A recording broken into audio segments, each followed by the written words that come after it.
Bonjour, bienvenue à votre chaîne Deep French. Dans cette vidéo, nous allons parler politique. Oui, bien sûr, la politique, c'est un domaine très important parce que si vous voulez comprendre suffisamment l'actualité que vous voyez, vous entendez, ou les articles que vous lisez sur les questions très importantes et critiques de tous les jours, alors il est fortement conseillé d'enrichir votre vocabulaire politique.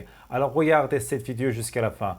Dans la première partie de cette vidéo, en fait, je vais lire un article politique sur le sujet de l'utilisation d'un double par Vladimir Poutine, le président russe. Et puis après ça, je vais vous expliquer le vocabulaire important à la fin de la vidéo. Regardez la vidéo jusqu'à la fin.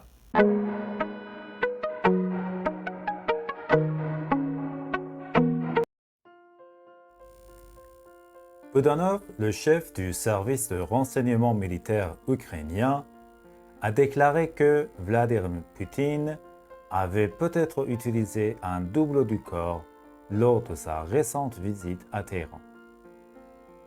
Dans une interview avec la chaîne ukrainienne 1+1, Budanov a déclaré qu'en plus du fait que le visage du président russe avait l'air étrange lorsqu'il est descendu de l'avion à Téhéran, il a également marché à une vitesse plus rapide que d'habitude lors de son voyage en Iran et semblait alerte.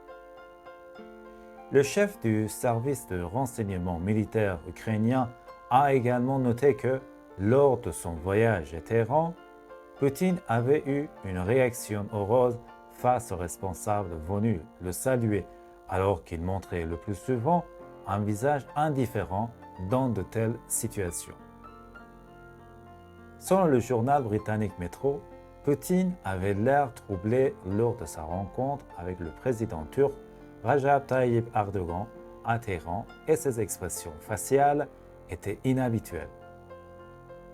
Le mardi 28 juillet, le président de la Russie s'est rendu à Téhéran pour participer à une réunion tripartite avec l'Iran et la Turquie en tant que pays garant du soi-disant processus d'Astana. Depuis que la Russie a envahi l'Ukraine il y a 5 mois, Poutine n'a visité que le Tadjikistan et le Turkménistan, et sa visite à Téhéran est son premier voyage hors des anciennes républiques soviétiques au cours de 5 derniers mois. La visite de Poutine est également intervenue quelques jours après le voyage de Joe Biden en Israël et en Arabie Saoudite.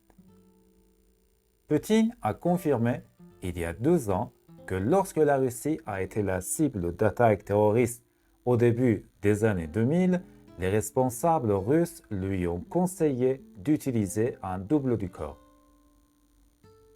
Selon Poutine, les autorités russes avaient noté à l'époque que dans les événements où le président pourrait être attaqué, il devrait apparaître à sa place. Dans le passé, des rapports ont été publiés sur l'utilisation de double du corps par les dirigeants du Kremlin, et selon les rapports, Staline, l'ancien chef de l'Union soviétique, et Brejnev, l'ancien secrétaire général du Parti communiste soviétique, ont également utilisé un double du corps. D'un autre côté, depuis le début de l'invasion de l'Ukraine par la Russie, il y a eu des spéculations sur l'état physique et même mental de Poutine. Puisqu'en Russie, seul Poutine a le pouvoir d'utiliser l'énorme arsenal nucléaire du pays, les services de sécurité et de renseignement occidentaux tentent de surveiller la santé physique et mentale de Poutine. Alors qu'il y a eu des informations faisant état de Poutine souffrant d'un cancer et même subissant une intervention chirurgicale ces dernières semaines, une source du service fédéral de sécurité russe a confirmé début juin que le cancer du président russe était avancé. Cependant, le mois dernier, le ministre russe des Affaires étrangères Sergei Lavrov a rejeté les spéculations sur la possible maladie du président Vladimir Poutine et a assuré que Poutine ne présentait aucun symptôme de maladie. La première expression, c'est un double du corps. Un double du corps, ou bien un double, c'est une personne qui ressemble beaucoup à un autre. On peut aussi dire un alter ego, c'est-à-dire quelqu'un qui ressemble beaucoup apparemment à une autre personne. Normalement, les chefs politiques du monde, c'est une remorque qui existe et qui ont déjà utilisé un double, c'est-à-dire au lieu d'aller dans un pays en personne, ils ont employé leur double pour des raisons de sécurité. Avoir l'air, c'est-à-dire sembler ou paraître normalement après cette tournure, cette locution, on utilise un adjectif, il a l'air étrange, Vladimir Poutine, en descendant de l'escalier, par exemple à l'aéroport, avait l'air étrange, c'est-à-dire il ressemblait bizarre, un peu pas comme tous les jours. Alors avoir l'air plus adjectif, c'est-à-dire sembler plus adjectif. Indifférent, c'est un adjectif qui signifie que quelqu'un n'est pas inquiet, n'est pas concerné par ce qui se passe à d'autres personnes. On a déjà vu que lorsque le président russe, c'est-à-dire Poutine, reçoit ses homologues dans son pays, c'est-à-dire en Russie, il a l'air ou bien il ressent indifférent. C'est-à-dire qu'il n'est ni content, il n'est ni en fait inquiet, il a un visage tout à fait indifférent. Le verbe se rendre à, c'est un verbe pronominal qui signifie aller. Au lieu de dire aller à quelque part, vous pouvez dire se rendre à quelque part, normalement en parlant des personnes, se rendre à. Vous savez que les verbes pronominaux sont conjugués par l'auxiliaire être.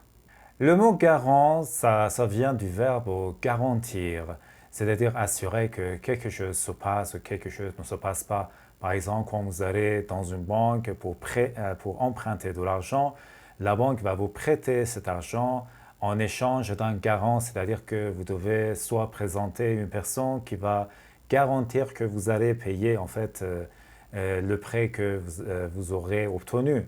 Ou bien parfois un garant, ça peut être un chèque de garantie, c'est-à-dire un chèque de garantie normalement qui assure que quand vous ne payez pas votre prêt, le montant de chaque mois sera déduit de votre chèque de garantie. Un autre verbe, envahir. Envahir, ça vient du verbe envahir, qui est un verbe au deuxième groupe et qui signifie attaquer. Alors, la Russie a envahi l'Ukraine il y a 5 mois, c'est-à-dire que la Russie a attaqué. Alors, un autre synonyme pour le verbe attaquer, c'est envahir. Spéculation, c'est notre dernier mot. Spéculation, c'est une hypothèse, c'est une théorie que vous donnez sur quelque chose. Parfois, vous n'êtes pas sûr, par exemple, de ce que vous avez entendu ou de ce que vous avez vu. Alors, vous faites des spéculations. C'est-à-dire que vous donnez votre hypothèse. Vous savez que nous avons aussi un verbe qui est spéculer, c'est-à-dire exprimer son doute ou bien donner des idées, des imaginations, mais vous n'en êtes pas tout à fait certain.